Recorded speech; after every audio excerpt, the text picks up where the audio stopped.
Welcome, my friend, to Bridge the Gap. This is the show that we put together here. A little bit, let me explain the title to you.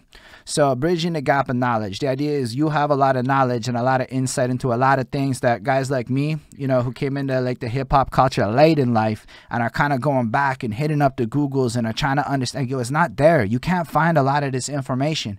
So we are trying to bridge the gap of knowledge out there so we can pick your brain and learn a whole lot of stuff about a whole lot of different things, but also bridges. Is because, yo, I'm from Montreal, y'all from New York, and you know what's cool about bridges? It's very significant to both of our cities, so it's like a common ground between us off the jump as we bridge a little gap over here. So, yo, being the second guest that we have on this series is amazing, Mr. Iron Solomon. You are, like, very, very interesting guy to look into. I'm not even gonna lie. I've watched some of your interviews. I'm a confess this off the jump. I'm not really a battle rap guy, so I just got introduced to a lot of battle rap stuff looking into a little bit. I got to see a whole culture I'm not necessarily exposed to, so just so you know that coming into it. This guy is a fucking legend in that regard. His stuff is so entertaining to watch, okay? But not only is it that, the man has music. Now, I know there's a reputation, and I saw the disses and shit, but I'm listening to your music earlier today, and I'm like, yo, why did I know about this when I'm 21? This is everything 21-year-old me wants out of fucking music. We was just bumping it on a stream. Dog, it's so fire. Your bars are so good. It's like it's so good to me. Like, I'm just saying the fact that, and it's even more than that, right? Because the man is the full package kind of artist. There is a consistency between the way he presents himself in the battle rap scene. There's a consistency to the way that gets carried over to his lyricism inside of the music. You can see it inside of his interviews, and when you find out some of the crazy shit I found out he's up to today, it's just fucking nuts. Yo, Iron Solomon's a fucking legend, and everybody needs to know that. That's my introduction. Appreciate you, man. So I'm glad to have you here, sir. Let's get into the first question, and this is a little bit of my stock question, and for you, I know in advance it's a very special question. So the question kind of goes, it's a bit of a story. It's how it is, tangents, it's okay, all that good stuff. So I'm sitting there, my girlfriend's washing some dishes, and she's playing that Black Eyed Peas shit. The I got a feeling, that shit there, right? So that shit was a club hit, right? At one point, we was all up there getting drunk, dancing to that, etc. But now it's chores music for her. And it got me thinking a lot about musical journeys, okay? Because that means that, like, when we was kids and my mom was bumping her discos and my dad was bumping his Zeppelins, that was their chores music because that was their turn-up music once upon a time. So that got me going, yo, the musical journey really starts there when the parents are telling us what we're listening to before we discover our own musical identity. Now, I know that this is a special question in your regard. I know it is. But why don't you tell us a little bit about the music that surrounded you growing up from your mom's side, from your dad's side? Because your mom's side, too, I know your dad's a special case, but, like, the vibes, like when there was chores, when it was the car. I want to know a little bit more about the different landscapes more than just the specifics, if that makes sense to you. Yeah, for sure. I mean, first of all, thank you for having me, and I appreciate the super thoughtful intro too, and that, you know, it makes my day to hear that type of feedback. And I also just respect as a journalist to like deep dive and you know, really doing the background. So I appreciate you for having me, and shout out to my man Dutch. You know, we repping Liddy Bros today all day. Yeah. So appreciate you for facilitating this. That's my brother in so many different ways. So yeah, I mean, both my pops and my mom are both musicians, and you know, my mom is a singer, jazz singer, classical singer, and also played the flute. And my pops is like super multi-instrumentalist. You know, piano, keys is his main thing, but also, you know, guitar, bass, and you know, an arranger is his like calling. So we always had a piano in the house. Depending on what my dad's employment was, if he was working full time, he might have a studio outside of the house. But then when he was freelancing, he would bring his equipment home, and we would have like, you know, studio level stuff in the crib. Shit. And they both, but my dad in particular, I think were always interested in whatever the new, like, cutting edge, like he always wanted to explore new things. So like I remember he had this dresser drawer that was like as tall as me when I was a kid, that was just full of cassette tapes, and it was like every genre, you know what I mean? And I would just go in there and dig, and you know, it would be reggae and classic rock and blues and jazz and soul music. And then, you know, like my real like deep introduction, first introduction to hip hop in like a, like really listening was when Straight Outta Compton came out. He actually bought Straight Outta Compton on tape and played it like in the family car on like a road trip, which sounds crazy now. Do you remember how old like, you were? I mean, let's look up what year that was. I mean, it's pretty young. Straight Outta Compton as an album is 87, if I'm not mistaken. So yeah, like five years old. That's amazing. Yeah, I'm 82, so yeah. And then I remember, you know, kind of taking it for granted, and then getting a little bit older and having friends who were older talking about stuff, and me being like, oh yeah, you know, oh yeah, the tape cover with the guys with the gun like aiming down, and they'd be like, yeah. I'd be like, yo, let's go to the dresser. Like, my pop's got that tape, you know what I mean? So it was really everything. And he's the type of musician where if there was a song that I liked, because I played guitar too. I studied guitar as a kid. And so if there was a song that I liked, I could go to him and press play, and he could play it on the piano, like first listen, you know what I mean? So, so yeah, music was always a thing in my house. I was always with my pops at the recording studio when he was working on stuff. Do you mind if I just ask a little extra question I forgot to bring up? Sure. Like, we just pretending right now that you haven't done all these interviews and stuff a little bit. I'm not going to ask boring questions, but just for the sake of some facts for the people who don't know you. Sure. Where are you from? I know where you're from. I'm from New York. I'm from Manhattan, Upper West Side. My pops is from Queens, Rockaway, and my mom is from Connecticut. Okay. But yeah, New York, born and raised. So I just say that because when he says go to the studio, we're not talking about like go to the studio up in some bootleg place. We're talking about New York fucking city, people. Okay. I just want you to understand the actual magical significance of what the fuck that actually means. Okay. Anyway, please go on, sir. No, for sure. Yeah. And actually, my dad, like, his big break through in his career when I was like a baby was Little Shop of Horrors. So he arranged the music for Little Shop of Horrors when it was like super off Broadway, no, you know, just a little tiny production. And then he was with the production when it became a Broadway show. And then when they turned it into a motion picture, it was all in England, because in London they had the biggest like indoor sound stage. And all of those scenes, like on the streets and everything, is actually indoors in a studio, a sound stage, a huge sound stage that's like, you know, multiple blocks. And so when I was like 3.5 to 4.5, we lived in London, and I was around, you know, like the dude from the Four Tops, who passed, rest in peace. Levi Stubbs, I believe is his name, was the voice of the Plant. You know what I mean? And Tashina Arnold and you know, Pam and Gina, like, were the backup singers on Little Shop of Horrors, you know, from Martin. And so like I was a little kid around them while they were, you know, filming the movie. And the stories I hear is that I was very vocal at 4 years old, like, nah, sing it like this, sing it like that. You know, so I was just around music all of the time. And then my mom, at the same time my pops was making his like creative come up, my mom was in the music industry, and she went from being like a secretary at RCA to eventually being like a VP of business affairs at BMG, and dealing with Sony and Def Jam and negotiating, you know, contracts. So I would go from the studio with my dad to the, you know, the label office with my mom's, and go to the closet with all the CDs and just be able to pull whatever CDs, you know, when people were doing a penny for 8 CDs type shit, like I would just go to my mom's office and go to the closet and just get the joints with the hole screwed in it, you know, the promotional joints with the little, you know, Dutch knows what I'm talking about. Like, so yeah, so you got the music before it was released Like you were able to hear all the cuts before they came out, or were you getting it like after it came Or it out? would be like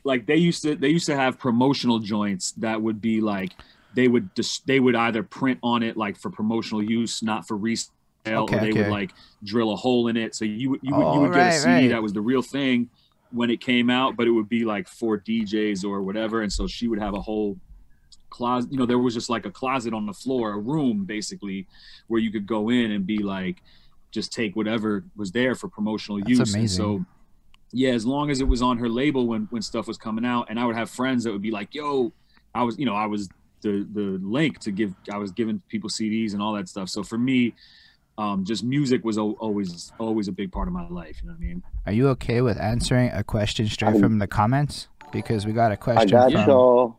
Crap Lips up in Montreal, CL. He's of course. fucking great. He wants to know, where did your parents meet? My parents met at a party. My mom was actually married one time before my dad, and they met at a party. Yeah, I don't know, like I think it was just like a house party type thing. You know what I Right. mean? And yeah, yeah. Fair enough. I don't. I wish I had a better story than that. But yeah, Nah, but the fact is, CL wanted to know. We answered him. yeah. That's what I love about the Word. magic of the Twitch is that we can have that interactions. Oh, it's Yep. okay. Anyway, it's Revere actually. I thought it was somebody else. It's Revere from Montreal. My bad. They have a very similar Twitch generic name. I apologize. Now I feel like a silly host. Let's go back to your story though, because yo, that is an insane musical upbringing. And the thing about your catalog that really caught my ears as I was listening to your musical versatility on your album.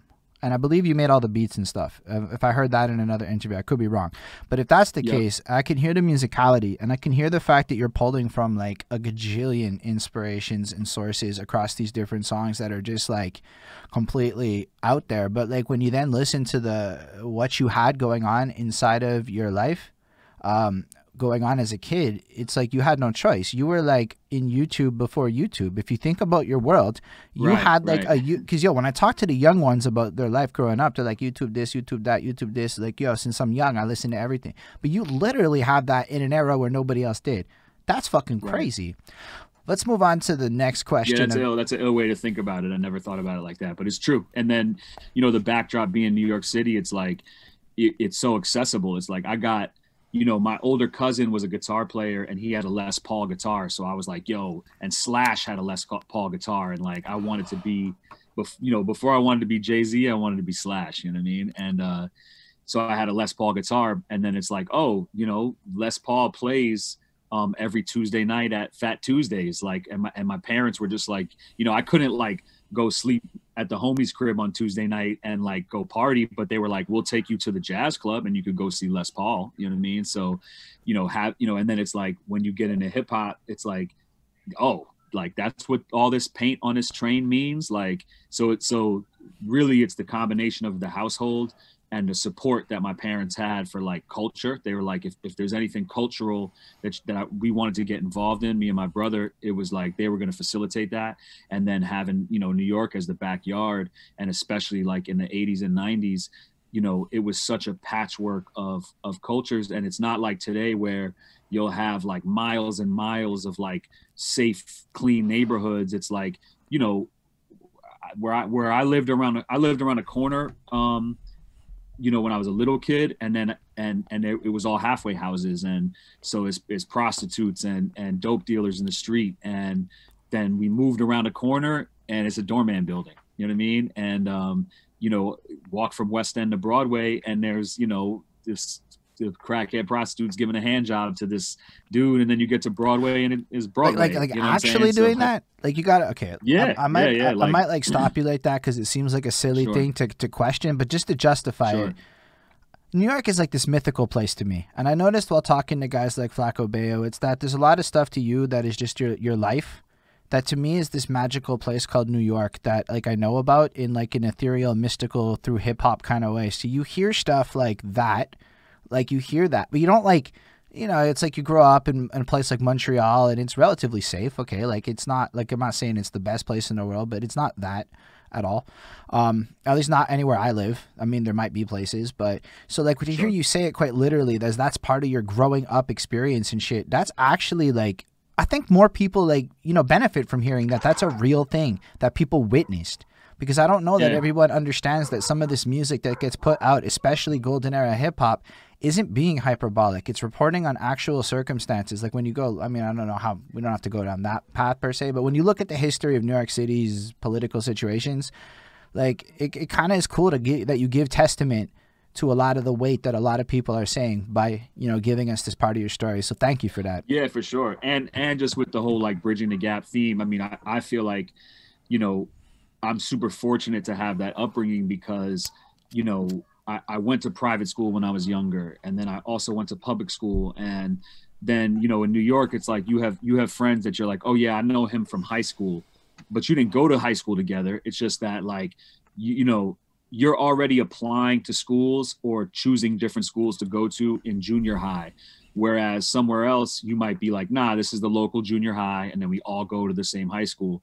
In New York, you bounce around so much. So it's like your man from junior high goes to this high school, and then he clicks up with these people, and that's your people's too. And so like I have like, you know, I had friends that I know like from high school that I didn't actually go to high school with that went to, you know, Fieldston or these private schools where it's like I would go to house parties where they live in the penthouse on the Upper East Side, and their balcony goes around the whole crib, and you could fit 100 people on the balcony and nobody's in the crib.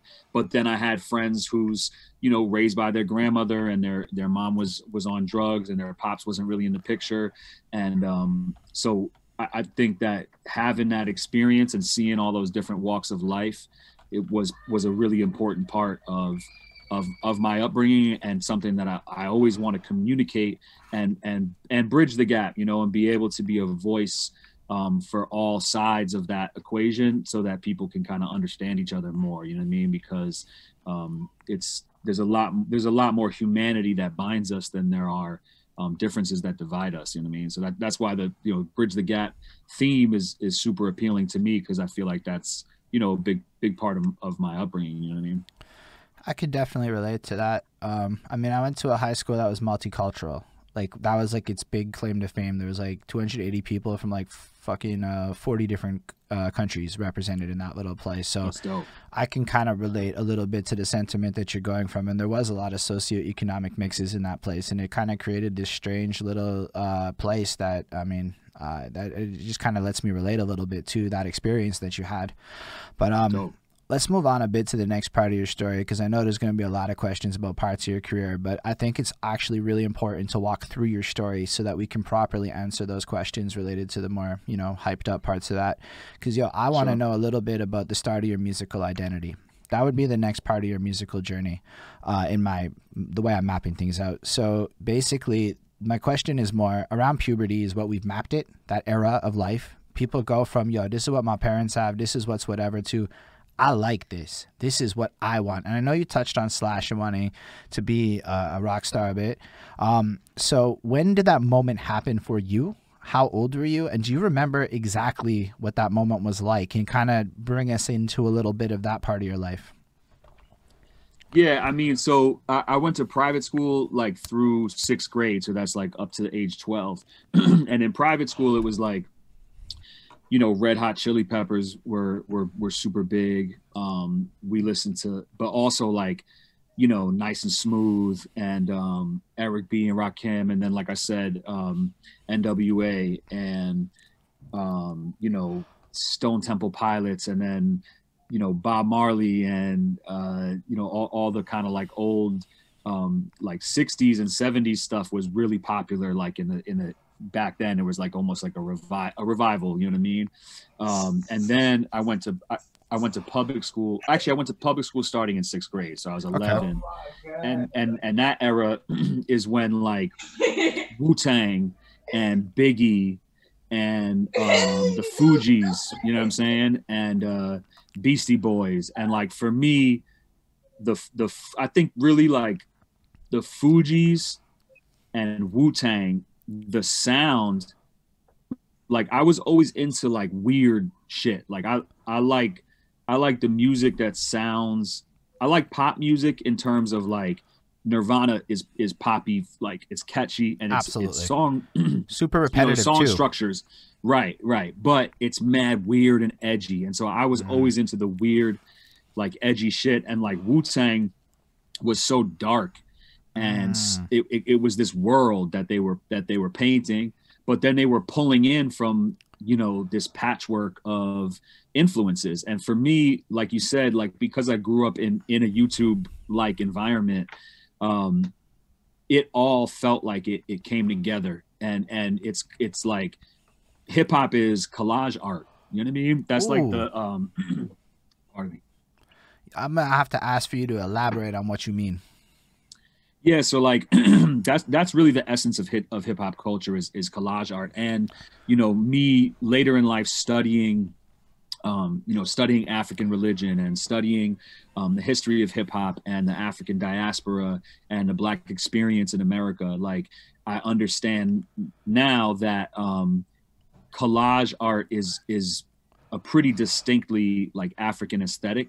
You know, when you think about the European like classical music style, that's like a wall of sound where you hear the strings and the horns, but it's blended together in a way that's it's it's all complementary. And there's a more of a room, more of a space in African culture for dissonance, for pleasing dissonance, where you have things that clash. And even in the modern era, it's like you'll see pictures of people that may have like these fibers that they're pulling from nature and weaving into their hair, but then there might be like a Coke bottle or like a bullet, and it's this use of these different materials that seem like they're coming from different places, and they clash, but they clash successfully. You know what I mean? And so I think, you know, I personally believe that like, humanity comes from Africa. And so there's something inside of us that there's like these ancient, like just in our DNA, the feeling of that aesthetic and the feeling of this. There's this tradition called the ring shout, where you have, a community of people, like whether it's playing percussion or singing and dancing. And then there's one person who's like in the circle testifying on top of that. I feel like the reason hip hop resonates in such a global way, and Black music in general resonates in such a global way, is because this is like our ancestral, humanity's ancestral rhythms and ancestral forms of communication and expression. And then on top of it, the fact that like, I can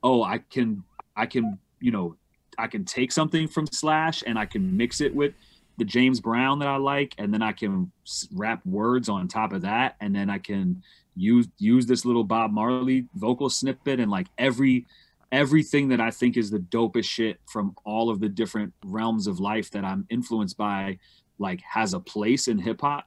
It's the ultimate postmodern like collage art form that's just, it's literally referencing everything that came before it. Whereas if you're going to do country music, you may just have a certain type of instrumentation that's specific to that genre. And not saying that there isn't room for outside influences, but hip hop deliberately references like everything in culture, whether it's cartoons or kung fu flicks or rock and roll, soul music. Like there's literally a place for all of culture inside of hip hop. And I think for my, YouTube type upbringing, it just felt like the pinnacle of, I always would like one or two songs on an album where I was like, these are the best songs. I don't even want to listen to the other songs. And so for me, hip hop was like a greatest hits of culture, where it's like, whatever, that's your favorite part of the song, those drums, just play that part over and over again. You know what I mean? Like that's what I was doing for myself anyway. So it just kind of like all came together for me. You know what I mean? Dude, like I have this thing when people drop knowledge nuggets, that's what I call them. That's like words of big time wisdom. I don't think I've ever heard anybody use such a level of intellectualism to like break down and justify sampling at an ethical level to being like a great. That's what you just did though. He broke down and ethically justified sampling as the biggest compliment possible, because it opens up hip hop to the world, and not just sampling, but the idea of paying homage and respect to what came before you. And I love everything you just said, dude. That was a lot to take in. So I'm properly not giving you the just dues, but that was That was amazing. We got comments on the Twitch going, "Yo, that was fucking fire too." It's just such a unique and maybe not unique, but it's such an enlightening way to look at hip hop culture that personally I've never heard before. But you fucking just opened my eyes in a different way of thinking about all of it. And so I want to thank you for that. And I think everybody watching, when we cut this into a little YouTube clip after, they're all going to appreciate it there too. But yo, that's amazing, dude. I love your brain. I love the way you think about shit. It's just so fucking cool. So feel free to at any time do whatever tangents you want. That's totally cool because all this is gold to me. Hell yeah. But so basically, when did you start to get into the slash and get into your own kind of thing? Because this was a great tangent, but I think we got to go back to your story a little bit. When did that start for you, if you remember? Yeah, I started taking guitar lessons at like 9 years old. And like, you know, I was just kind of like I was an insecure kid, but like it came off as like cocky sometimes. Cause like, I think I was starved for attention, you know what I mean? And so I would want to, you know, I didn't necessarily feel comfortable like going up to a girl and just having a conversation, but I would be like, you know, let me play guitar in front of everybody. And then maybe they'll come to me and have a conversation, you know what I mean? So for me, it was always like, you know, I just was like, yeah, I think I just wanted attention, you know what I mean? And like wanted to be like the coolest. And so like Slash was just the coolest thing in the world. And then I had an older cousin, like I said, who played guitar that I looked up to. And that was like, you know, like I remember like finding a used condom in his room and being like, I need to play guitar, son. Like I need my room to look like this. You know what I mean? So I think it was just like, it was about that loving music and feeling like that was my path to be, you know, I wasn't going to be the star quarterback, but I could be like the guitar player. You know what I mean? Yeah. And I really was writing rhymes at the same time, like 9, 10 years old. But I don't think I don't know that I after a little while, I wasn't sure that I saw understood how I fit in as a white dude, right? Into that, you know what I mean? I didn't know exactly how to make sense of that. And I think that when I went to public school and was a little more like, you know, around a broader diversity of people and included more in not just seeing the final product of the culture, you know what I mean? Not just buying an album or whatever it is, but like actually being in math class and we're, you know, beating on a table and freestyling and like really being a part of that 11, you know, 12, 13, like I think that really kind of opened my eyes to it. And then by the time I got to high school, I just, all right, you know, you're still figuring out. So we're gonna get to high school because we're not even done with this question. You said getting a little ahead, but before we do, my mom's is on the stream, so shout out, mommy. Dope. It's amazing to have you here watching one of the coolest moments of my life right now. That's fucking dope. So you always want your mom at the show when something cool is happening, so that's like fucking cool. Anyhow, I want to know about which hip hop brought you into it. You may have said it before, but just to kind of like bring it in, what kind of was this hip hop that you were encountering at this time? What were some of these early influences into it that inspired some of these first raps and things like that? And any chance, do you remember like a 12-year-old Iron Solomon little rhyme you could spit?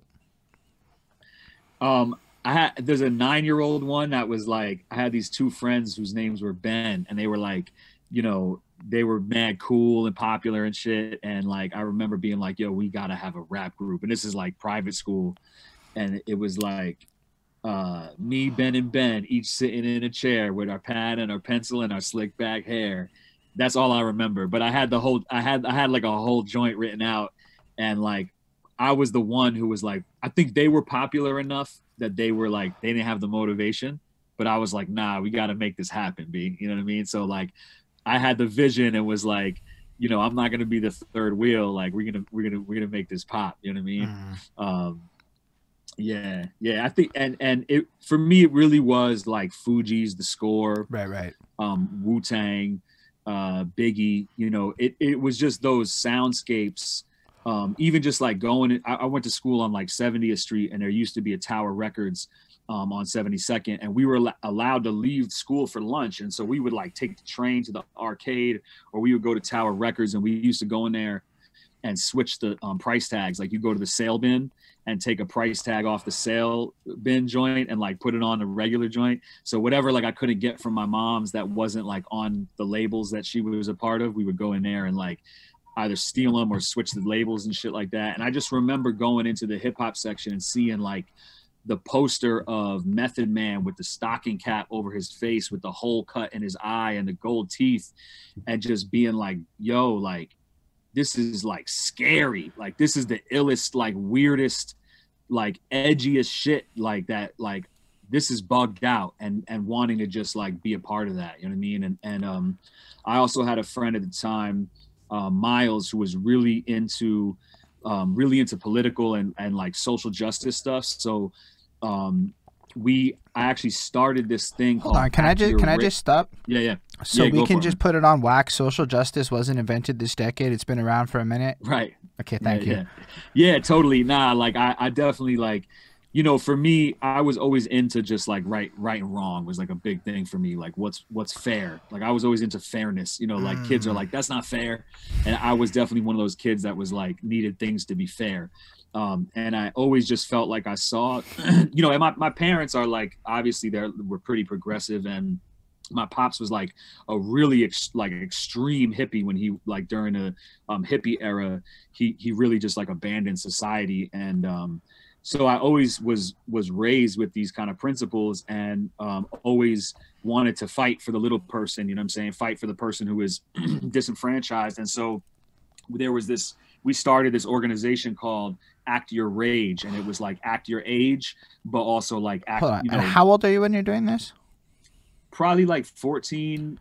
Holy shit. Like 14, 15. Yeah. Yeah, this is interesting. Cool shit, dude. Yeah. And we used to go to like all of the, you know, all of the like rallies, and, you know, all of the Free Mumia was like a big movement at that time. And I was around like Ramona Africa and the Move, you know, out of Philly, like just was kind of always like in that headspace. And then would, you know, had an older homie who was really like focused on that and kind of brought me into the fold with all of that. You know what I mean? So I was definitely into like Rage Against the Machine, you know, anything that kind of like spoke about those issues started to really appeal to me, you know? And yeah, just that vibe and the ability to write what you feel, because, you know, rock and roll and these other genres are more like a movie a lot of the times, where it's not necessarily like, you know, you're not necessarily, you know, like you think about Pearl Jam, Jeremy, you know, they're singing a song about somebody it's not their life, it's about somebody else. Or, you know, I think the first person perspective of hip hop, with the kind of collage background for me, is what really like made me be like, yeah, this is it, you know, like I can mix everything and I can say a lot of things here. You know what I mean? I definitely relate to that. I mean, for myself, just because I feel like you're giving me a lot, it's fair to give you a little bit back. I'm 12 when nu metal pops. So like, I guess when Linkin Park is like my first favorite band. So in a lot of ways, I empathize heavy with how you see music at this age, because it really does reflect what I grew up with. Maybe I don't have the YouTube life, but like I'm like the one age generation that's going to go nu metal's the shit and is grateful it's coming back in full force today, because I told y'all that shit was dope. Anyhow, Word. But like, so it's really cool to hear you say this, because like just as a fan of music, even to this day, I'm not like, I mean, I love hip hop. Hip hop is like my #1 love. But maybe when it comes to music, I'm a bit polyamorous, right? That's how I'm going to put it. Yeah. I'm all over you. I'm a bit of a slut. I'm going to be real with you. Word. And so the way I'm hearing you, I feel like we have a kinship there where you're also kind of like that. And not everybody can relate to that. Some people's hardcore to their fucking genre, and that's their whole identity. So I like the fact that your identity is versatility. And that's something that I relate with heavy. So thank you again for sharing that with us. Yeah, hell yeah. I guess what point then, because the next question kind of is tied into all of this, so you're being exposed to a bunch of shit, so somewhere along this way you must be like, yo, I'm gonna take this serious, this is it for me.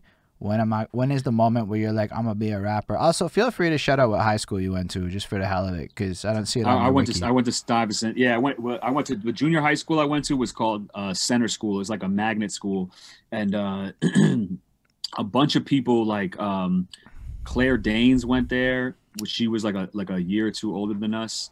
But I used to, I knew her kind of because I always had like older homies that would kind of take me around and shit like that. And also my man Den 10, who is like one of the original Dot Mob members, who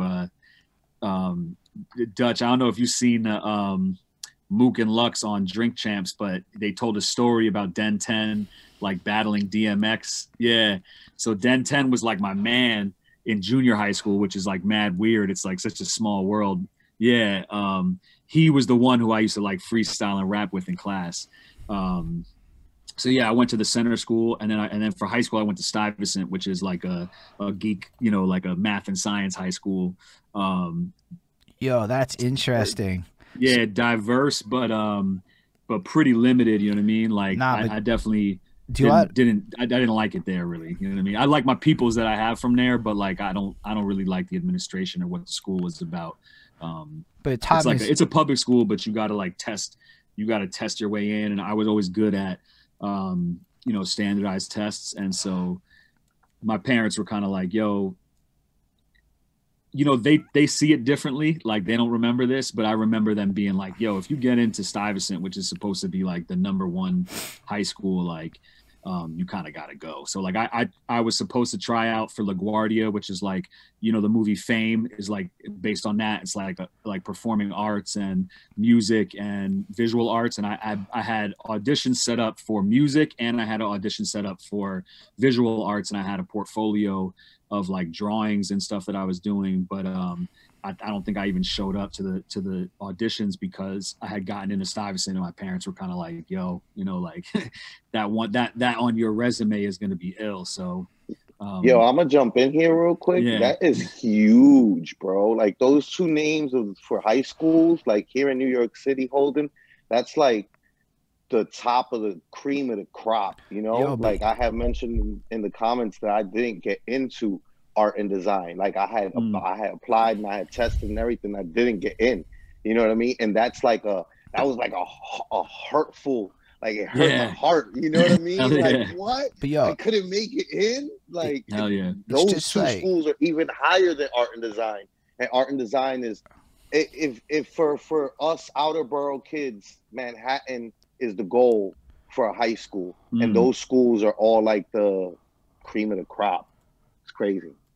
But yeah, I would still kick it at LaGuardia. Like I said, it's like people. Oh, I know him from high school. It's like, I mean, Dutch knows Brady. Like my boy Brady, who I went to junior high school with, went to LaGuardia with Nicki Minaj. You know what I'm saying? Like they were in class together. That's crazy. And so so like I would still. It's like I'm gonna leave a little early and I'm gonna cut school and go be outside of LaGuardia when they get out, and then we're all kick it there, or like I'm gonna I'll take the train to the weed spot and then go up to the private school and go meet up with the kids up there, and like so you in the city it's like you just kind of you travel everywhere. It's an adventure, you know what I mean? So yo, before we go on though, I just want to like tie that back into your music, and because math, science, logic, that's the first thing I think. Music's a language, right? So music's a very and when we think about your battle raps and their significance, one of the things the thing that caught out to me a lot is your gin battle. When he decided to like freestyle completely, and you came in with this structure and compositional element where it seemed like within your head you were timing shit, math cadence ready to fucking go, and I saw that. And so the fact that you were able, like you can see it early on then if you trace your story, that you had that level of thinking that would allow you to bring that level of shit to the table. So I'm grateful you shared that, because it actually just ties directly into your fucking story and your musical career, and explains so much about how you approach your rhymes to me. So I appreciate you sharing that, because it avoided me having to ask that boring ass question that you probably get a million times.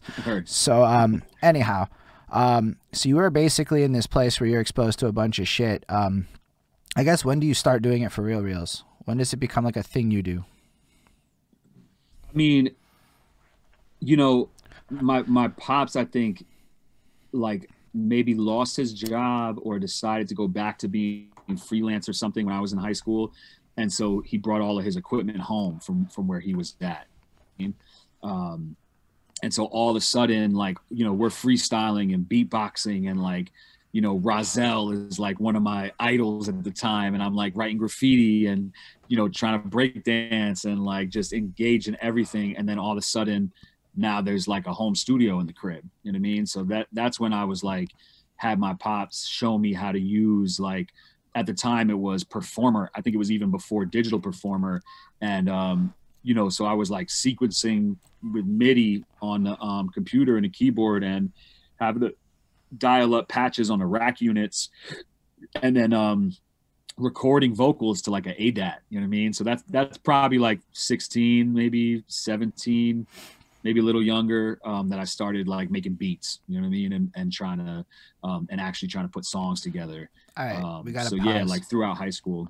We got to talk about that. Talk about the technology. Talk about the literal components of how a young you started making beats. Because, we were learning about dubbing on the last one where, like, the guy would take the tape. And so for me, that was novel information. Pretend I don't know this stuff inherently like a lot of y'all cats do. Right. Explain it to me and all the other ignorant folk out there what you actually did.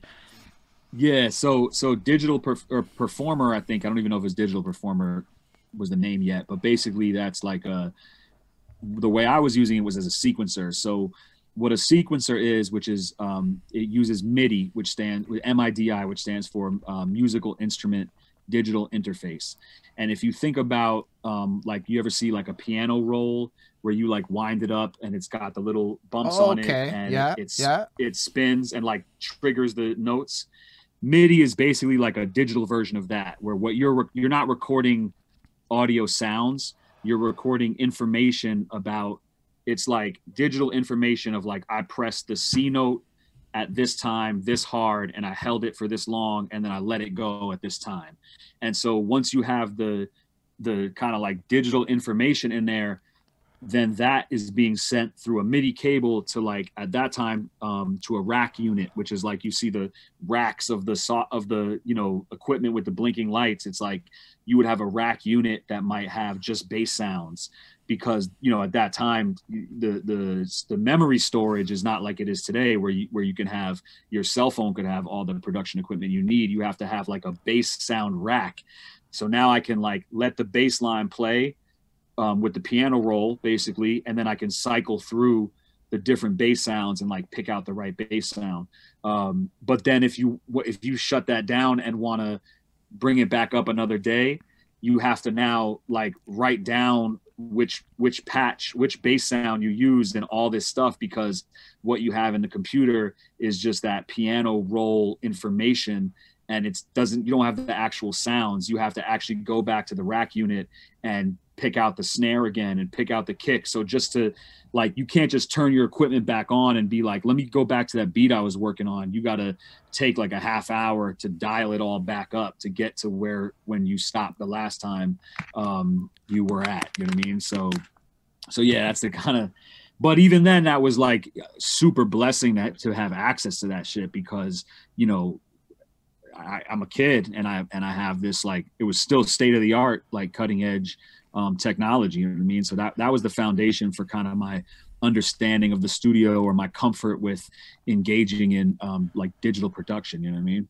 Yo, again, I want to thank you for sharing that, because in my opinion, that was helpful to even explain some stuff the other guy was talking about. Like, sometimes it's hard to even visualize it. So the more times we can all learn it, we can appreciate it when the OGs are like, y'all don't understand how spoiled you are with your technology and your Pro Tools, because I didn't actually really understand how spoiled I am. I get mad when it takes a minute to load some shit, dude. I'm spoiled as shit. Me too now. Yeah, me too now, man. It's like, you know, it's like you know, it'll fill the container that it's in. The more that you have, the more that you want, you know.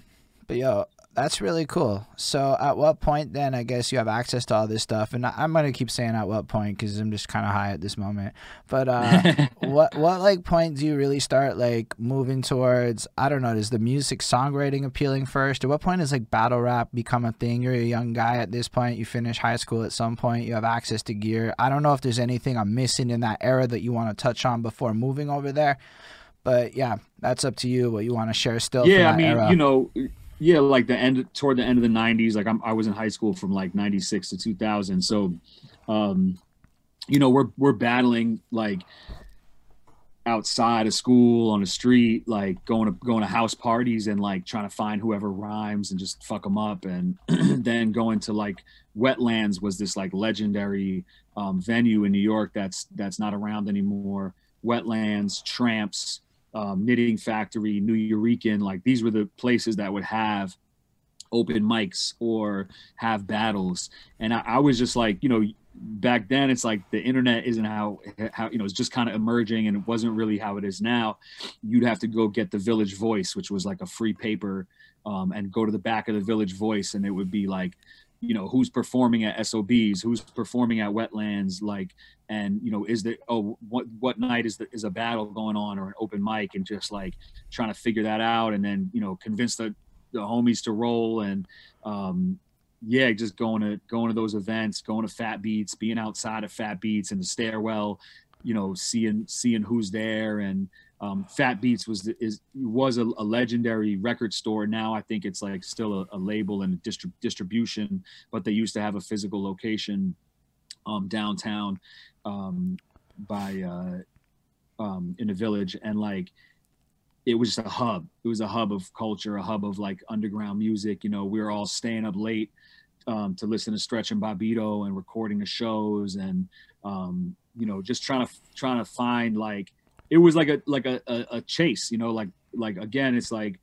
I think there's a lot of value that the internet has brought, but in that time, the way that the culture was like, if you wanted some sneakers that nobody had, you had to make moves. You had to go around the city and find a little store in a neighborhood that people didn't really go to, and see what kind of back stock they had of some colorway that wasn't released. And then if you wanted to find, you know, if you wanted to hear a song, you had to stay up late and listen to the radio, because you'd have to have a DJ play it on, you know, a vinyl, and then you would tape it off the show, or there wasn't really a way to be exposed to new music. And I think there was something dope about the hunt for like exclusivity, and then also style was a little more localized, where like you could be in your little corner of the city, like cooking up a way to wear your pants or a way to wear your hat, or, you know, thinking of a different brand that nobody wears, or a different way of rhyming or breakdancing, or how to freak your letters if you're writing graffiti, and then kind of debut it to the world. And even though we're all in New York, like when you go to the show at SOBs, or you go to the battle at Wetlands, it still was like a melting pot of different styles, because there is no internet where as soon as you wear your hat a certain way, it's all over the world, and the kids in Japan are wearing it that way the next morning. You know what I mean? It was more like you had months and years to kind of develop your style before you would debut it. And then everybody is debuting their own unique style at the same time. You know what I mean? Yo, I'm glad you shared that too, man. This is that context that explains so much. Like when you go back to like a Wu-Tang, right? So I bought the Wu-Tang manual. And what I thought was super interesting is how RZA takes some time at the very, very beginning of the book to describe the uniform, right? Like it is like specific to them. So I'm guessing, I mean, I'm going to just guess it. It's the Staten Island way. And that's going to be different than where you're at on your side of it. Yo, Flacco was showing me like maps the other day and circling stuff around and explaining like all these things being just different areas and how like much changes. And because, yo, I got a little bit confused. I'm not going to lie.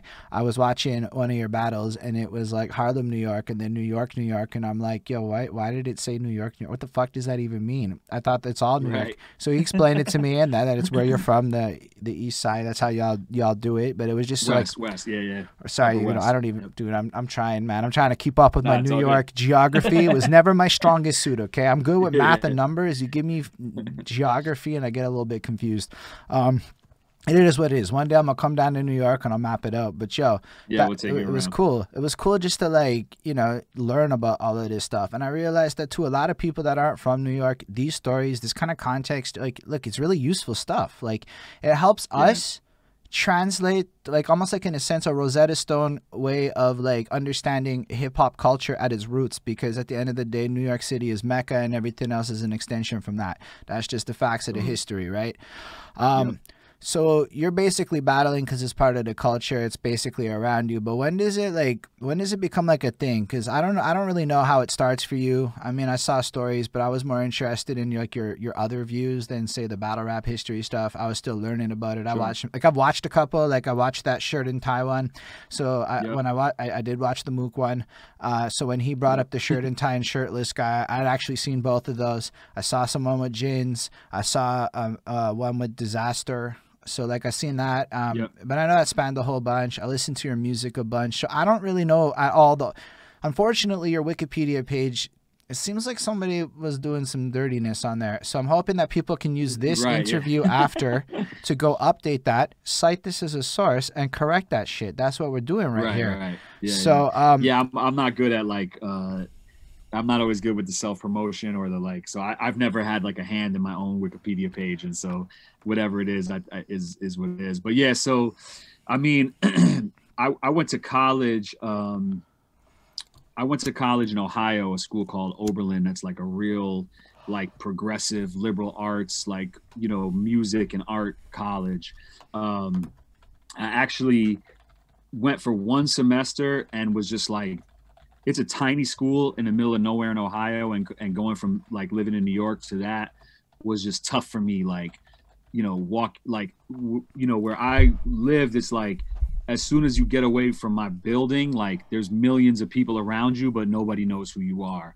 To being on a college campus where like the second you step out of your door, like everyone knows who you are. And it's like, it was just a little weird for me. So I took off second semester, and I was taking music classes at Manus, which is like a music college in New York.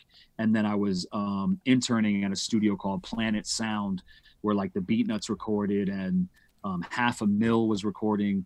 It had kind of fallen off as a studio, but I was like interning there and like selling weed, and just making music, you know what I mean? And I ended up going back to Oberlin, and when I was there, you know, it's like a famous music school too. So like linking up with like ill jazz musicians and just other kids from like all over the country that had their different perspectives on music and hip hop. And eventually I got involved. I have a friend of mine named Godwin, who was involved, like he was more focused on like being an entrepreneur. You know, I was always like a hustler. Like I used to throw parties in high school to make money. I used to sell trees in high school to make money.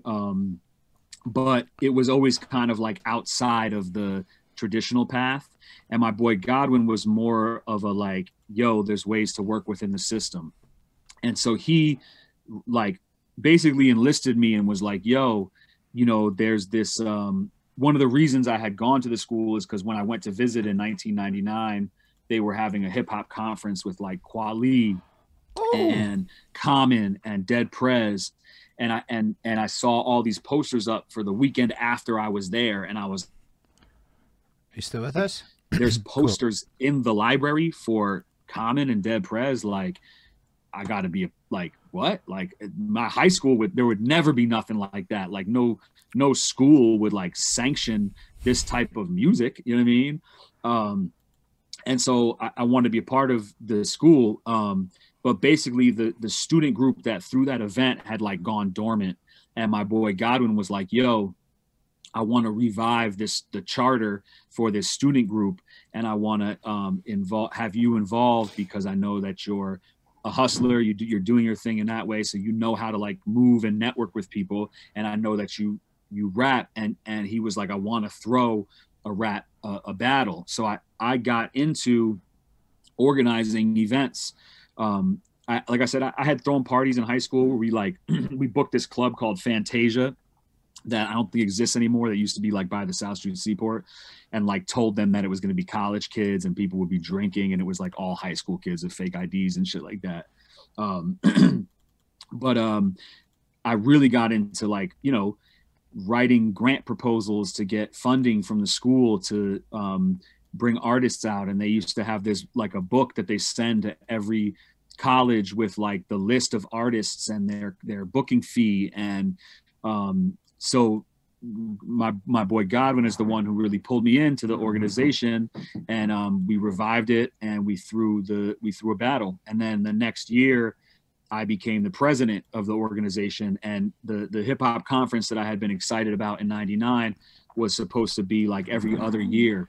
And so that year, 2005, was like one of the years that it fell on.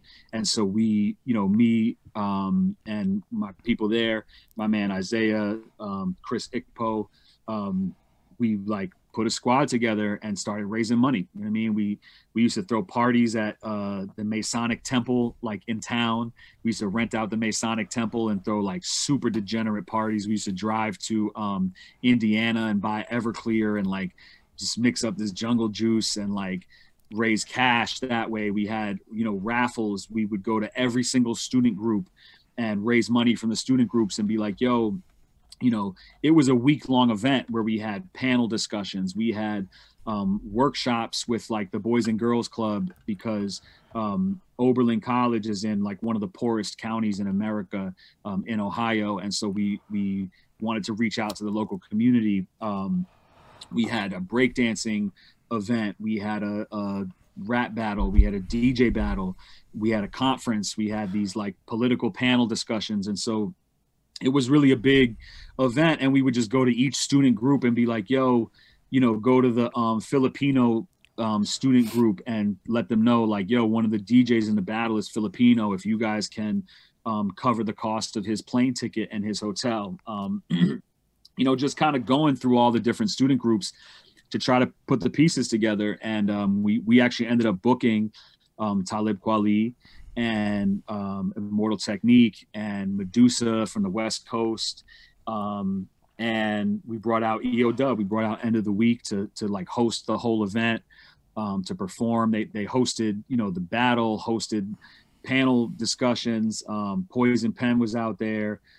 Swave was out there, Zoo, Vice, Rest in Peace, Pro, like everybody came out. And even the year prior when we did the battle, we brought out Swave came out for that. Mecca came out for that. And Vice and Breeze Everflowing hosted the battle. So like I was always still kind of like reaching back and trying to bridge the gap. You know what I mean? It's like in the summer, I'm going to EO Dub, going to the open mic. And then when school is back in session, I'm out here in Ohio and I have an opportunity to really like, it's like, there's a lot of money, part of your college tuition is an activity fee, and that money is there for you to go get it. And that's what my boy Godwin was kind of like showing me. And I was like, if someone's going to get this money and this opportunity, it's going to be, the peoples that are inspiring me from EO Dub. So that was really kind of like one of the big introductions to me of operating as an entrepreneur, like within the system. Before I was booking nightclubs and telling lies about who was going to be there and kind of scheming and selling trees and shit like that. But that was the first time that I was. That was a lot in the mix. So that was a lot. More knowledge nuggets, more fantastic, beautiful shit. Honestly. But what I think is super interesting, and again, I like to find takeaways, because at work when you do a meeting, right, you sit down at the end. If you don't have your takeaways, the meeting's an absolute waste, right? Your actionable, specific items that people can work on. I figured you're a busy guy. You might appreciate what that means. Yep, totally. Community investment. You went somewhere different that was not your own, and you didn't come in and just try to floss. You actually came in and took from where you are at and brought to them as a gift. Right. And we can talk about End of the Week and some stuff very soon, because I do think we need to talk more about that. But I think it's amazing that the attitude you had was not, yo, everybody has to come pay attention to me. It was different. It was, yo, look at this place we're at. Look at these opportunities that exist. Let me build. Let me create. Let me work with people. So I heard no I. It was all we. And that's very important. And I don't think people look for these little subtle nuances sometimes. So I just want to address that you actually brought this to the light in your story. So that was very cool too. We can all work on that. That means that when you see a guy like Russ, he has a team, okay? Like when he says solo, it doesn't mean the same thing as what a lot of people think, right? He has a team. It's not literally by yourself. And I love the fact that you're kind of conveying that right at the jump. You went somewhere new, you gave back to the community, and you used the valuable resources of a team, working with people, giving, and You brought a place of where you're from, because that's what End of the Week is. There. Yo, I learned a lot about the team sport thing of like hip hop and giving to. There's a reason I'm wearing a Montreal's finest hat, right? Like, I want to make sure that Montreal's name is represented in this conversation with such a person like you. Don't have to say it a lot. Just put it there. It's what it is. So the fact that you did that is incredible. It just shows that even before you got into anything, where your heart was at. And I think a lot of people need to understand that when you hear legend, it's because their story had a lot of things like that involved in it that maybe don't get brought up. Like, I was put in my place that maybe instead of talking shit about Eminem, I should think about what he does for Detroit. I didn't really think about it. I don't know shit all. I don't even have like an opinion on it. But I need to Google that before like I can really consider any kind of real opinion on the guy, right? So anyway, I feel like that's the kind of shit that you brought to the table here with that. Anyway, let's talk about End of the Week, because I know what that is, because, you know, End of the Week's logo is literally on my side of the stream over here. So when did you get involved with them? Tell us about End of the Week. Let's give fucking all the flowers we can to End of the Week for the next little bit, because they fucking deserve it, and we're literally on their Zoom. It's just right. Yeah. Yeah, I mean, like, you know, when I was in Ohio going to school, like, I was just dying for culture, and like I was trying to build a, you know, reputation and a resume of music and performance. And so, like I said, it was like going to the Village Voice and looking in the back of the Village Voice, which was the newspaper, going to Fat Beats, the record shop, and they always had like flyers at the door and trying to see like what events were going on. You know what I mean? Like, this was the internet. This was the way of like seeing what was going on. And so, especially because I was in the middle of nowhere in Ohio, and actually in Ohio, I used to go.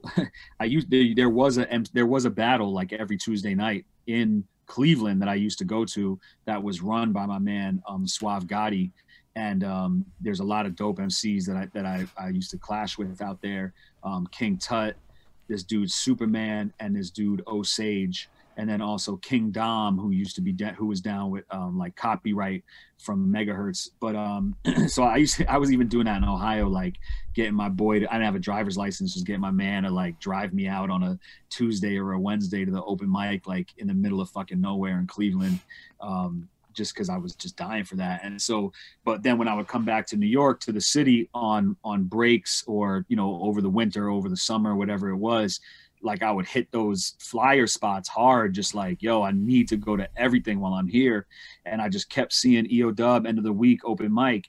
And then I went to the Pyramid, and I signed a list, and I think I went a couple times, because they used to, you know, they would see people on the list. Like, it's not just a free for all open mic, like it is, but then their job as hosts is to keep the show interesting. So they're going to rearrange the list a little bit based on who they know is going to keep the energy right. You know what I mean? And so like I went a couple times where I didn't show up early, so my name is low on the list, and then they're also throwing other people in the mix to keep the groove going. And it gets to the end of the night, and like now I'm going last and there's no crowd there. And so I stepped to Big Zoo, who's one of the hosts, one of the founders and the hosts. Shout to Big Zoo. And I was like, yo, like I've been here 2-3 times and I keep going on when like nobody's here. And like, I want more. And it's the era where we had pagers. I had a pager. And so Zoo gave me, I gave Zoo my pager number, you know what I mean? And I still remember like when he paged me, and I was on like Broadway and 96th Street, and there used to be a payphone right there. Like right by the old Latin Quarter. And I can still just remember getting the page and being on the payphone and having that conversation with him of like, yo, like I really want to be down, and I love what you guys are doing. And that was kind of the beginning of me like having a place there where I actually, you know, had more of a voice, you know what I mean? And yeah, it was just like, I didn't necessarily have full songs. I'd have like a hook and a verse, or I'd have, you know, like a 39 bar verse, like just MC shit, and didn't have like a stage show together necessarily, but needed an outlet to perform and just work on my craft and have people see me and get that experience. And like, you know, bragging rights, which was an old like classic battle that used to happen, wasn't happening anymore. You know, Lyricist Lounge wasn't happening anymore at that time. So End of the Week really was holding the torch in New York for like this open mic culture that this is like early 2000s. I was like, gonna say it's about then if I know my history at all now. So that's cool. Just so that the people watching know. Also, totally, because of you, my channel just hit its highest record of 18 people at one time. So thank you, Iron Solomon, for blowing my fucking mind. Anyway, let's keep going. Yeah, sorry. Yeah, no, I mean, that's basically it. It's just like, so tell us a bit about performing at End of the Week. What is their format like? I know what it's like, but for the people that are watching, tell us what it's actually like to be at an End of the Week open mic at that time, a little bit of story time.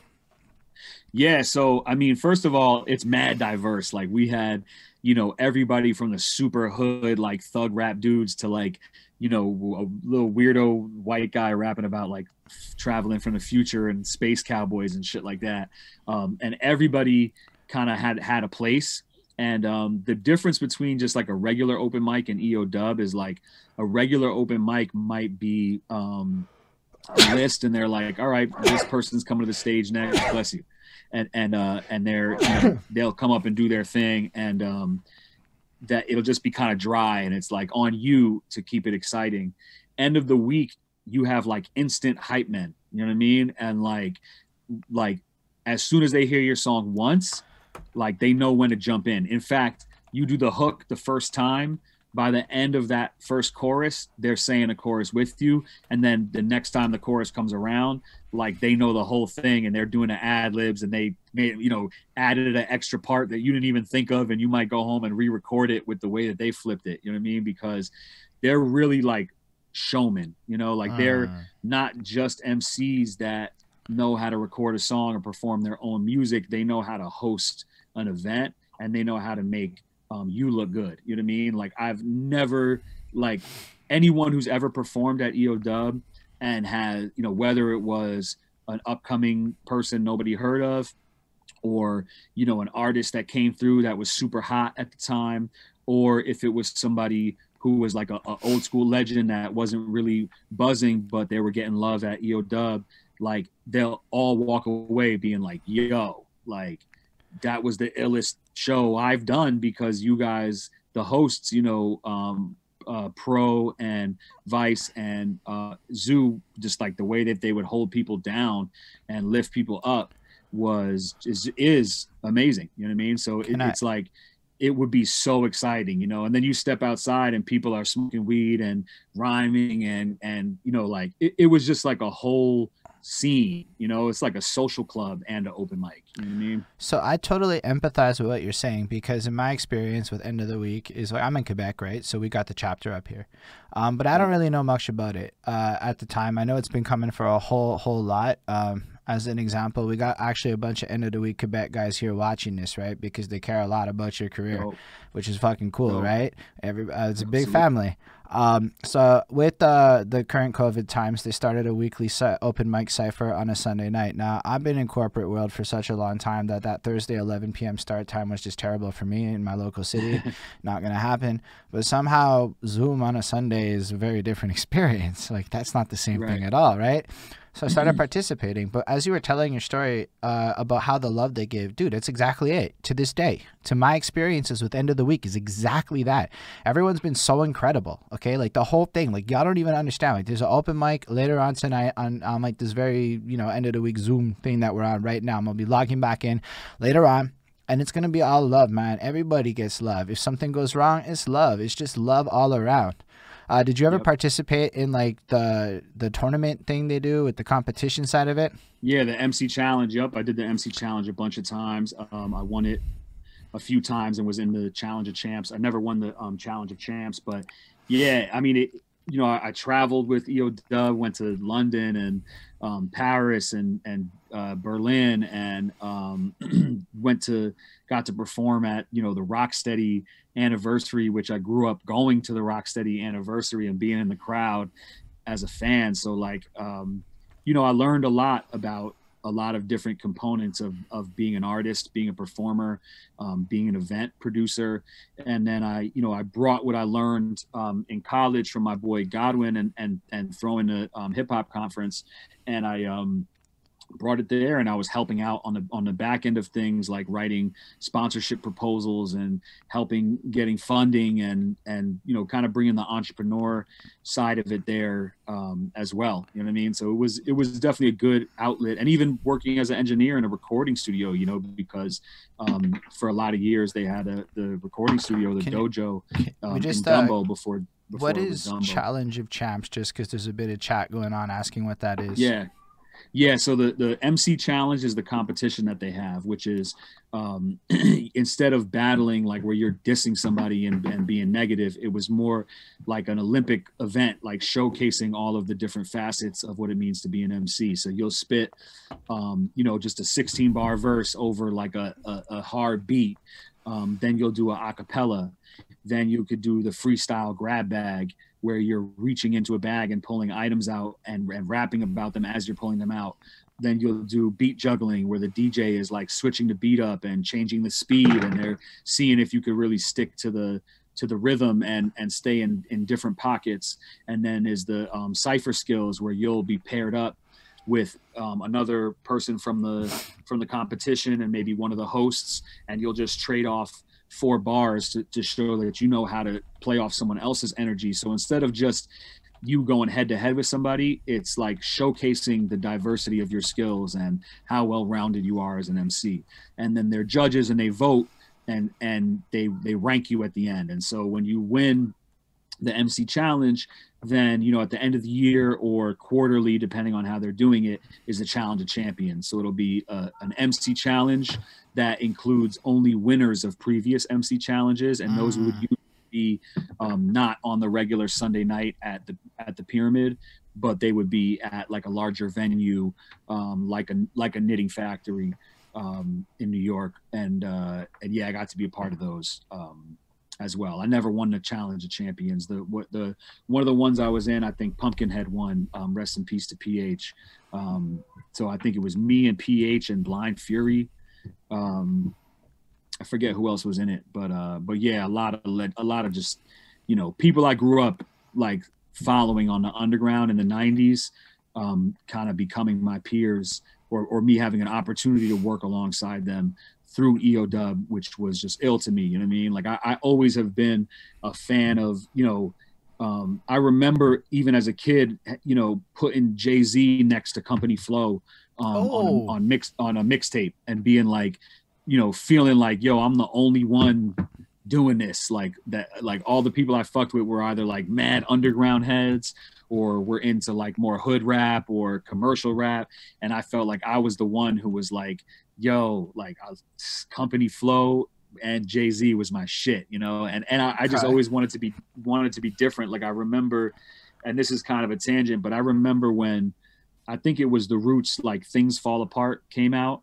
And I remember there were kids in my school that I thought were like kind of corny, that were like, yo, like the Roots is out. And I was like, it ruined underground hip hop for me. And that's the day I like became a Jay-Z fan and like threw out all my 555 soul and was like, I'm wearing Versace from now on. You know what I'm saying? Like I was rebelling by being into underground hip hop. And then when everybody got into underground hip hop, I rebelled by being into commercial hip hop and being fuck that. Like, okay, I got to give you some credit, dog, because I think a lot of people don't understand that the entrepreneurial spirit is part of hip hop. And it took me like literally so fucking long to learn personally. That's why we're all doing this now. It's because I started to figure out you have to build. And when you start building, you start to collect that community aspect. You start to attract people a little bit. But yo, right away off the jump, we have Iron Solomon, who's throwing fucking real big time events, also driven around community. And yo, I heard some of your current escapades and some of the big events. I got into running is all I'm gonna say level of big events that you've been up to. So that just correlates into your far future and what you're up to in the current day. So I think it's so interesting that there's such a parallel between the world of hip hop, the world of corporate America, and your ability to blend these two things. Because personally, that's my whole brand, blending hip hop and corporate America. So that makes you like top notch in my fucking books is all I'm trying to say. Yo, thank you, Sammy C, for the Appreciate follow. Anyhow, I just have to tell you that that's so cool.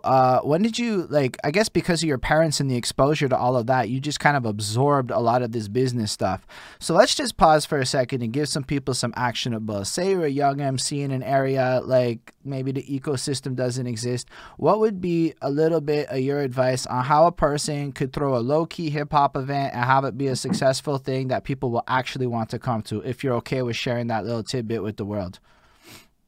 Yeah, for sure. I mean, you know, I was fortunate enough to be in areas where, you know, there was an infrastructure, you know, in New York and stuff like that. But I know a lot of people that come from different areas where they had to create the community and create the fan base, you know what I mean? And I think something that has stopped me a lot in my career is wanting everything to be like it is on TV, or wanting to do everything in a way that's huge. But I think, you know, anybody who's local or trying to build a name for themselves, like, you know, you're like, yo, I got 18 people on the stream. Like, if you have 18 people that really fucking support you, that's better than trying to get, you know, 1 million people that don't really care about you. You know what I mean? And so I think the most important thing is like knowing who your fan base is and holding on to and respecting and appreciating what you do have, because you can always build from that, and really tapping in with the people that are tapping in with you. And I think for me, I always kind of like,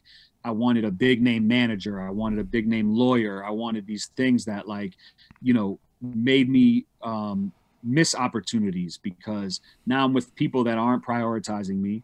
You know, now I'm looking at little, I remember I was on tour with the boot camp clique on the West Coast, and I got to Seattle, and my boy Casa Overall, who's an ill artist, like jazz drummer, rapper, producer, everybody should definitely check him out. Really interesting, like avant-garde, just futuristic artist.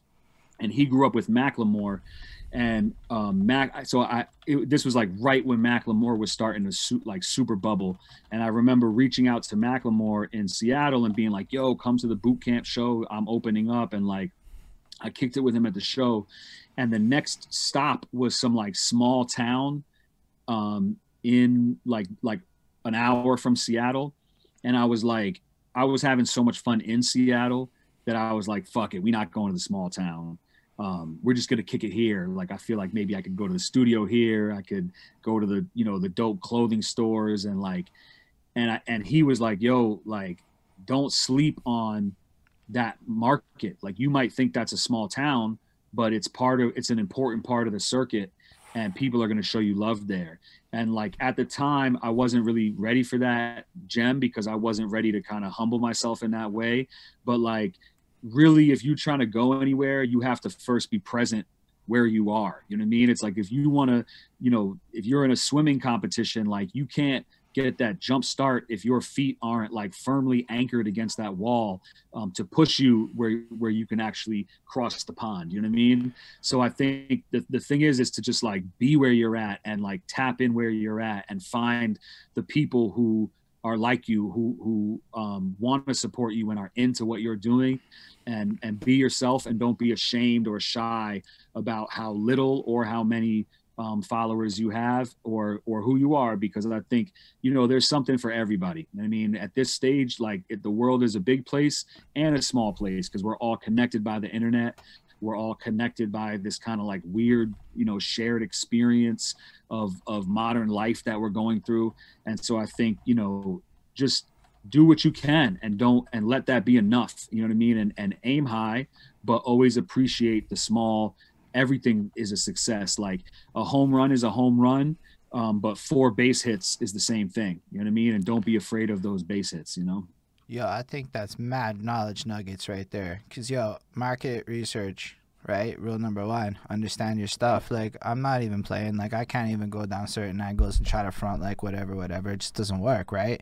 And I'm not going to lie, just to give you your flowers. Like, I don't have that many people just by myself. It might be a certain name that I got to put into a little thumbnail and advertise a bit that got a lot of these people here. Right. So thank you so much for blessing me like that. This is huge for me. For sure. I just thought you might be a humble guy, but dog, I'm just being real with you. That's what it is. You totally are fucking, this is big for me. And I just want you to dope. know that. I'm glad, man. That's dope. And this conversation, it cost me nothing. You know what I mean? I think like that's the thing is like, we got to start giving what we have. Like it costs me nothing to be here right now. You know what I mean? And if that adds value to you, then I'm creating value from nothing. You know what I mean? And to me, I like to create. Like if I didn't create something in the day, I have a hard time going to sleep at night, because like I just need to always make something and be like, I made that, I did that today, I accomplished that. And so like if we can create value out of just time, like that's the most like godly thing we can do, is to just make something where there was nothing. You know what I mean? And it's a beautiful thing to be able to do that. You know what I mean? So I appreciate the opportunity too, you know? Honestly, I just think it's great, because like when I start to picture what this is going to be, like I just started interviewing people, right? It just happened. And now I'm sitting here talking to you, and like this kind of conversation is my dream. This is it. Like, and it's just really fucking cool, I guess, that you're doing this, because I don't know, like you're teaching me shit. You're teaching me how to think a little bit, how I can maybe replicate your success, because check it, your success is the most interesting part. Like, I don't even know how much time you have left. I know I got told till 5, so I mean, we might not get through your whole story today. And I'm just letting everyone know. We can do another one too another time. There, you heard it, folks. I got him to say it on wax. He's down for a part 2. So for your questions that we're not maybe going to get to, because it is what it is, it's just not relevant, right? This is a story. And when we get to the right part of the story, we're going to ask the right questions. Okay, that's what I'm trying to we could do chapter 2, chapter 3, whatever. Like, this is a dope interview. You're doing a great job. Like, the stuff we're talking about is super interesting. And, Dutch is my brother, man, whatever he needs from me. So like, if this is something that he, we're here. Well, I'll be here, Liddy broed up every single time. You know what I'm saying? Like, that's my guy. I love it. Y'all should check out that Liddy Bros though. It's fucking good. Yeah, it goes so hard. Anyhow, so let's go back to your story a little bit. And thank you for the EO dubs. You actually taught about 3 or 4 people what the fuck that was, and they're maybe gonna come to that open mic tonight. So you did that, Iron Solomon. I didn't do that. You did that. Word. So that's what we want to do here. Big ups to the EO Does people on this call. Anyhow, let's go back to your story a little bit. Let's start to go back to that. You were describing you were just having that competitive spirit. You're in college. You're doing all these things. It's the early 2000s. At this point, are you actually like, what is the battle rap in such world even like? Let's start with that, right? Because to a lot of people, they're not going to know the history of battle rap. It's just some shit that's YouTube videos. And you're a unique person because you probably lived through a lot of it. So through your stories though, over here, maybe we can document some of the actual history of the inception points of at least that era of battle rap and its evolution through your participation. Yeah, I've been thinking about this recently, because I was thinking back on that specific era and how like for some reason, like when I was a teenager, like I didn't feel like I liked going out of my comfort zone, but I always did for some reason. And I remember when I was in high school, people going to visit colleges and like staying in a dorm room with like college kids that they didn't know. And as a kid, I was like, bro, like I could never fucking do that. Like I would never be comfortable like sleeping on somebody's couch I never met. And then for some reason, it's just like being so motivated to want to have, a career as an MC and be involved in hip hop. Like, and I guess also being in Ohio in the middle of nowhere where there wasn't as much for me to latch on to.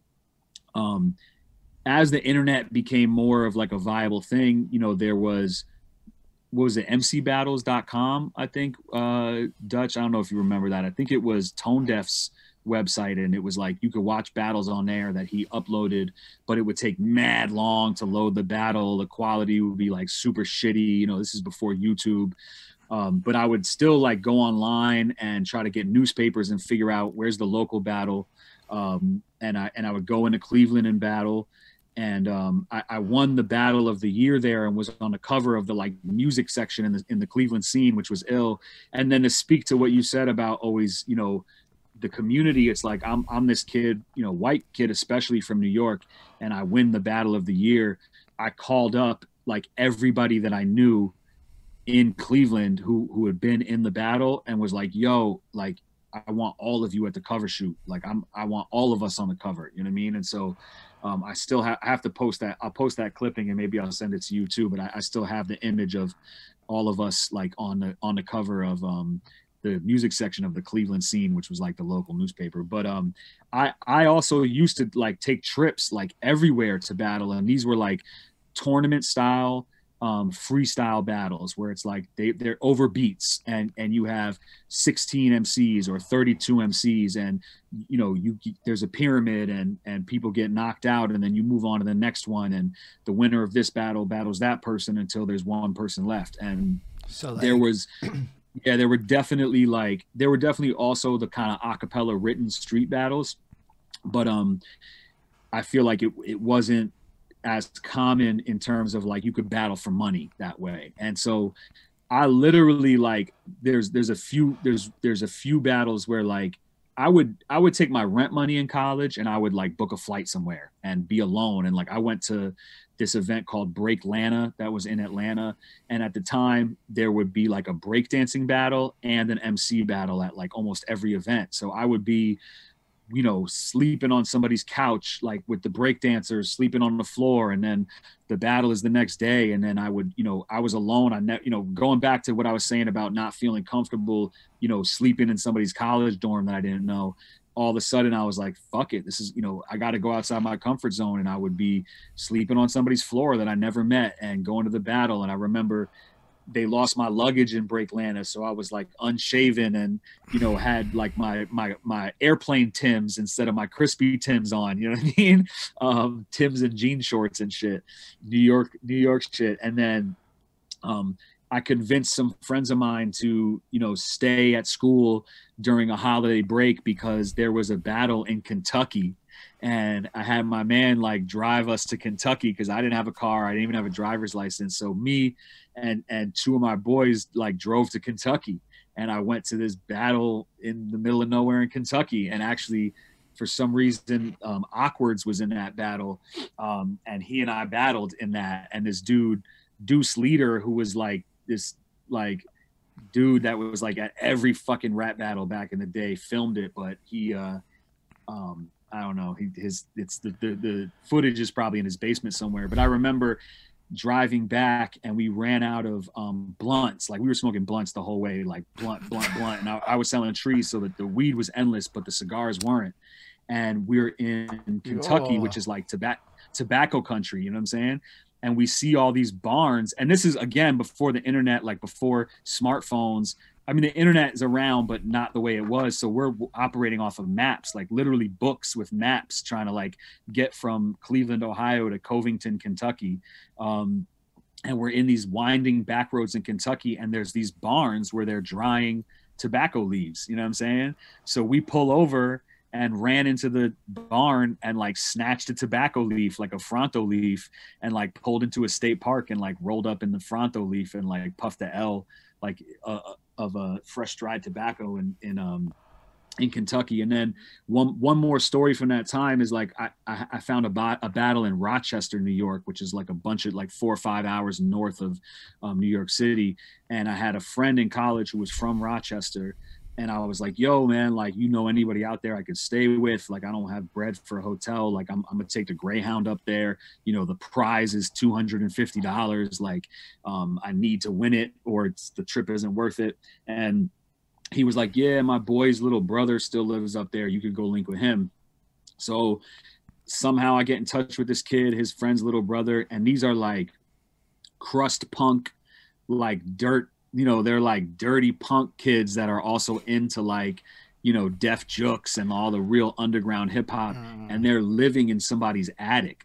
So now I'm chilling with people I just met, sleeping on the floor of the attic, and like I'm rolling around Rochester with them, and they're pointing out like the dumpsters that are good to get like thrown out food in. Like, yo, that dumpster's official. Like, they're right by the bagel shop. Like, you know, on a Wednesday, they throw out the bagels from the night before. And like, you know, just to go to some rec room battle with breakdancers and some people from Rochester. And like, I remember the trophy was like 6 feet tall.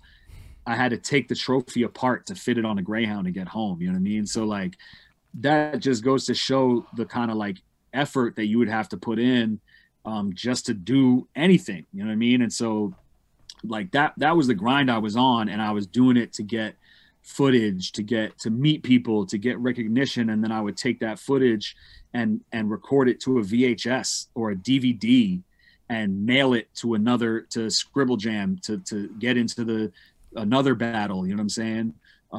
So it was a lot of just like, yo, whatever the fuck I can do, like any opportunity is an opportunity for me back then. It was like, I got to go wherever I can go. And if I have to spend my rent money to get there, then I have to win, because then I need my rent money. You know what I mean? And it was just like everywhere I went, I was going alone or like convincing people to drive me somewhere, and just really like whatever opportunity I could. You know what I mean? So I think the lesson with that for this day and age is like, the internet is such a big place. They're like, you don't have to get on Greyhound. You know what I'm saying? Like, there's so much that you can do. And, you know, I was spending days and hours and money to get to places just to reach 10 people.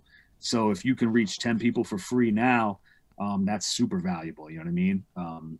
So that's what the scene was like at the time. And then I used that to you know, I used that to parlay. I forget how I got onto the Underground Sessions DVD, but like whatever it was, you know, they got in touch with me, Underground Sessions, and then they were filming like the part 2 of their DVD. And that must have been right when I graduated college, like 2005. And YouTube was just kind of emerging, and I didn't even know what it was. But my boy Real Six, who's a graffiti writer and a skateboarder and a, you know, a videographer who was putting that DVD together. Shout to him, and my other man Bal from the Lower East Side, who were involved in the Underground Sessions DVD. They uploaded the footage to YouTube, and I literally found out what YouTube was by somebody calling me and being like, bro, like, you have like 60,000 views on this battle on YouTube. And at that time, it was like that was viral at that time. Big and facts. Yeah, I was like, I don't even know what YouTube is. And so I learned about YouTube from the Underground Sessions DVD, putting me on there. I need to pause in your story because as my homie Spades, my little moderator guy, big up Spades, he's keeping us down in the chat. He reminded me that we did forget a question I was supposed to ask you, and it's important, I think, that we do. It's relevant to your story that we've covered already. Tagging, and we'll throw in dancing. How important, because we already got 2 of the elements that you're involved in, the beats and the MCing. What about the other 2 elements? Why don't you just kind of give us, in the last part of this interview today, a recap of your story with tagging and, if relevant, dancing? Yeah, so I was never like nice at breakdancing, but I always had like homies who did it. And then I always spent a lot of time with breakdancers, because all the MC battles would always be like breakdancing battle in one room, rap battle in the other room, or, you know, breakdancing battle Friday, rap battle on Saturday. So I was always around breakdancing, and I love breakdancing. You know what I mean? I remember like reading an article in Rolling Stone, because like my pops had a Rolling Stone subscription that was about like J.A. and Sane and Smith. And, you know, these are like graffiti legends in New York. And I remember like, you know, I didn't even think about it. It's like in New York, you don't even like, it's such a backdrop to everything that's going on that you really just don't even think about it. Thank you. You just take it for granted that like there's paint all over the trains. And that was like 6th grade, you know, 12 years old, probably, that article came out. And I remember being like, wow, like there's people behind this and there's a story behind this. And then right away I was like copying all the pieces and the fill-ins that I saw in that article. And you know, this really hot girl in my junior high school was like, can you do my name? You know what I mean? And so that was another thing where I was like, yo, hip hop is the shit, man. Like, I need, like, this girl ain't checking for me. Like, she's older than me, but she wants me to do her name, Mindy. Shout to Mindy. And so, yeah, I just loved it, man. Like, I just love, like, you know, the thing about hip hop that I think is so beautiful is that it's democratic, in that, like, you know, you don't need anything to do it. Like, you just need your voice to be able to rap. Like, you need a marker to be able to write graffiti, and you make up these names that are like superhero names, and you battle, and they're like, yo, he destroyed him, he killed him, yo, he left Earth. Like, you're just a kid, and you know, especially someone like me who's you know, I'm 5'8" Jewish kid. Like, I'm not dunking no basketball. I'm not like tackling nobody. I relate, dude.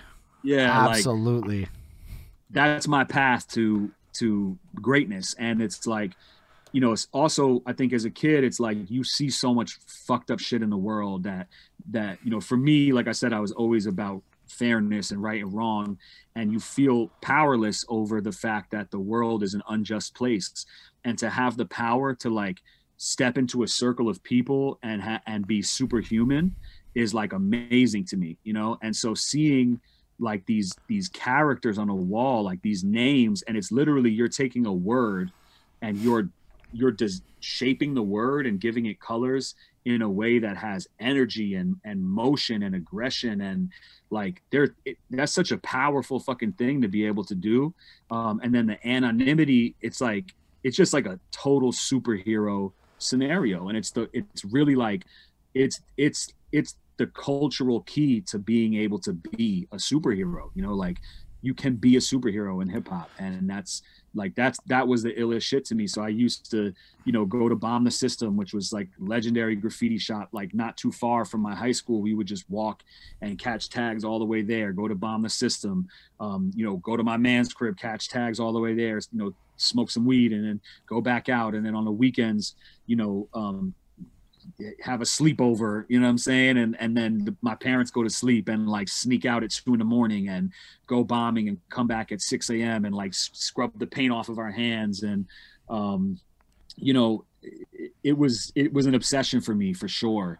And, you know, I got, it's so funny. Like this kid, Luck, L-U-K, who's from Queens, like, he was going through a lot of personal shit in his life, and his pops brought him to the synagogue where I was at in Manhattan. And so one of my big graffiti connections was through Luck at my synagogue, who is one of the founders of Smart Crew, which is like Mayhem Loren and Action Bronson. And so I used to go out to Queens to go bombing with Mayhem Loren and my man Luck and this kid Psycho 13. And I got arrested. I was probably like 16, and I got arrested like by yeah. I want to hear about that, but we have a question, serious question. What was your superhero tag name?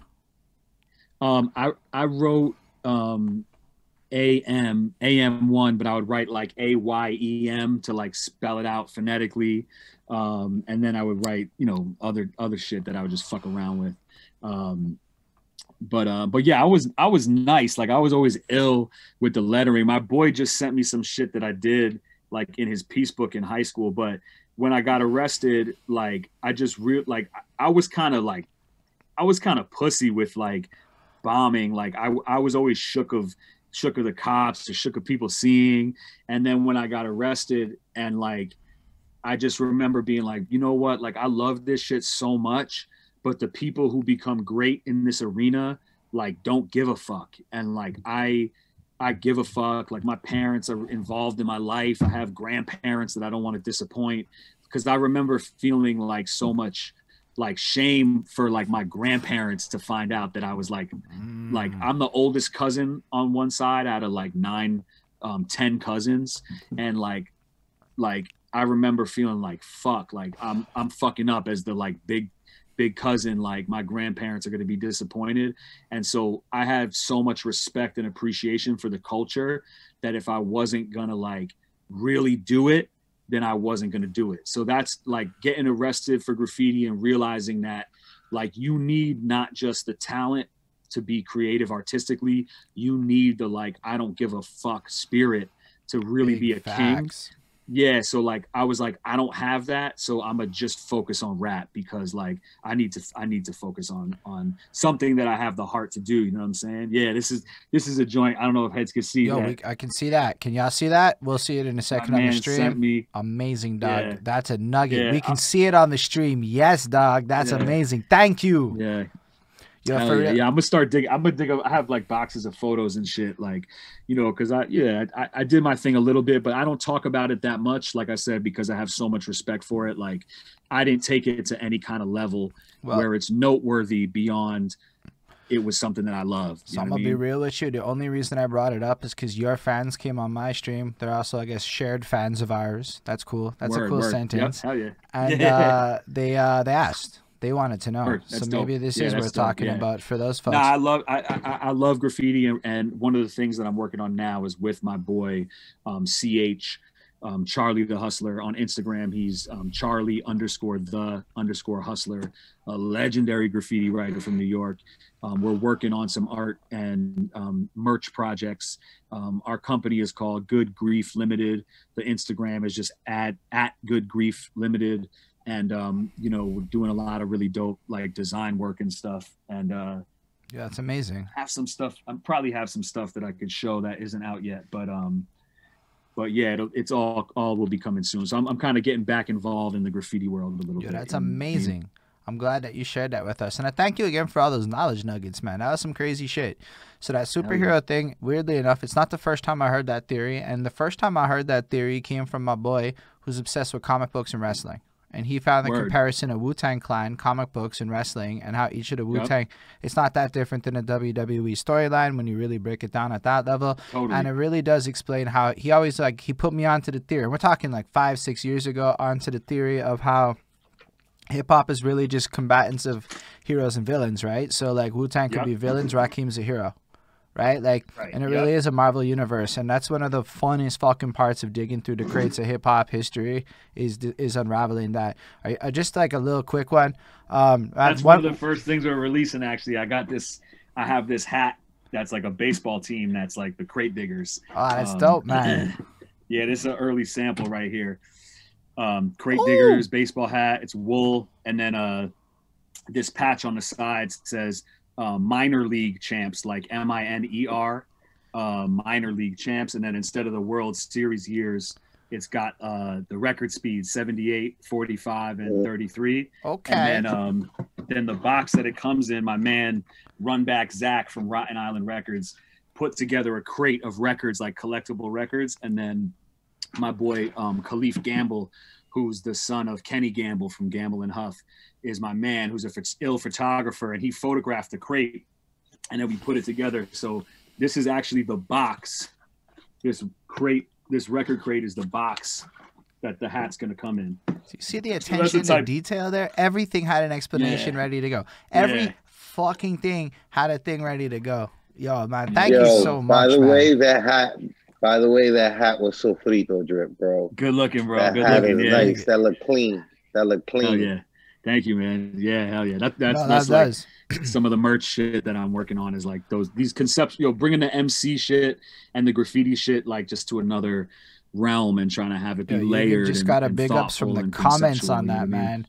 People are seeing the level of effort you put in. Yo, you don't even have to explain it because it's so transparently good. Like, you just thought that. Yo, it's like a Beats. Word. Yo, when you think about Beats and shit like that, we all know that it's a little bit, it's the package. You want to get that premium experience. Right. That's something that caught my eye about, just to give Flacco Bayo his flowers, the Liddy Bros drop with their fucking thing. Like, that comes from that big old package, right? Where, like, you had to get that box, and he gave you something so valuable, just to give Flacco his flowers, that you were able to wear it on this interview. And it's dope. Right? It looks dope. Shit. It's just what it is. Yeah, it's fire, man. I got the whole I got the rest of the stuff upstairs, but like, yeah, I love what he's doing. And when he was like, yo, I got this thing, I was like, bro, this is exactly the type of shit I'm trying to work on. And it helped like give me some more inspiration and confidence to be like, this is the way, you know what I mean? And yeah, this shit is fire to me. Is dope. I rock it in my regular life, and I had to have it for the interview, you know what I mean? So here's and I bumped the songs, man. That shit is so dope, man. Yo, it's actually a great project. Thank you so much. We're gonna put links in description for all the videos when we get the full thing out, etc. But yo, if I only have 5 minutes left, like, we can chat till you're gone, but I want to make sure I get the sound bit of my closing done, if you don't mind, while you're still here with me. Absolutely. Yeah. So yo, thank y'all for watching this, for real. I appreciate the whole world, like, that you're here at this huge moment for us. Like, this is big. I literally got to debut a logo in the middle of our stream, throw it up. The Bridge the Gap thing's real now. It's fucking cool. You blessed it. You were like the christening of this moment, for real. So thank you for giving us that. That's such a gift, honestly.